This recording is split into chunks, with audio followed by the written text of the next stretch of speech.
আজ আরামবাগের সদরঘাটে রক্ষাকালী পুজো। আরামবাগের পুজোগুলির মধ্যে এটি অতি প্রাচীন ও জাগ্রত একটি পুজো। প্রায় 250 বছর আগে এই পুজো শুরু হয়। কথিত আছে তখন আরামবাগে ভয়ঙ্কর মহামারী দেখা দিয়েছিল। সেই মহামারী থেকে মুক্তি লাভের জন্যই তখন সকলে এই পুজোর আরম্ভ করে। তারপর থেকে প্রতি বছর রীতি মেনে এই পুজো অনুষ্ঠিত হয়ে আসছে। এই পুজো উপলক্ষে প্রতি বছর হাজার হাজার ভক্তের সমাগম ঘটে। আরামবাগের মানুষও এই পুজো উপলক্ষে আনন্দে মেতে ওঠেন একটা দিন। এই বিষয়ে আরো কি জানা যাচ্ছে দেখুন বিস্তারিত। 24 আওয়ার্স আরামবাগের রিপোর্ট।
সার্বিক যে বন্যার পরিস্থিতি সেই নিয়ে আমাদের একটা প্রশাসনের বৈঠক ছিল। সে বৈঠক সারার পর এসে এখানে মায়ের পুজো আছে আরামবাগে, একটু মাকে দর্শন করে যাবো। মায়ের একটু শান্তির জায়গা, দেশ সবাই যেন ভালো থাকে, মঙ্গল হয়। বন্যা কবলিত মানুষ তাড়াতাড়ি তারা পরিত্রাণ পায়, বন্যা যেন সরে যায়, এটাই বলবো। ঈশ্বরের কাছে যাবো, মায়ের কাছে যাবো, প্রার্থনা করবো। আজকে সকাল থেকে কী ইয়েছে? সকাল থেকে কাল রাত থেকেই চলছে। দিল্লি থেকে ক্রীড়াপথে চতুর্দিকে বন্যা, বিভিন্ন এলাকায় যাচ্ছি, মানুষের সমস্যা কতটা আছে, কতটা বন্যা পরিস্থিতি কতটা কি, এসব দেখার জন্য। এই মুহূর্তে আরামবাগের পরিস্থিতি কি?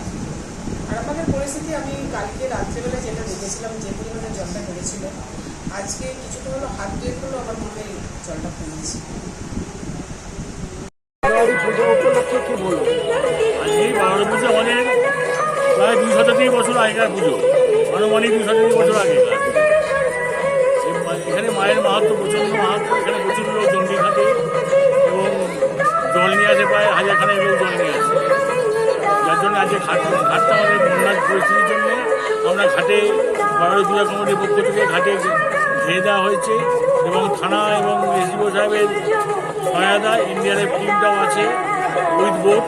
এখানে দাদা ওয়েট করছে, যদি জলটা বাড়ছে তার জন্য এই ব্যবস্থা করা হচ্ছে। আপনার পরিচয়? আমি বাংলা কমিটির সভাপতি প্রবীণ মুখার্জি।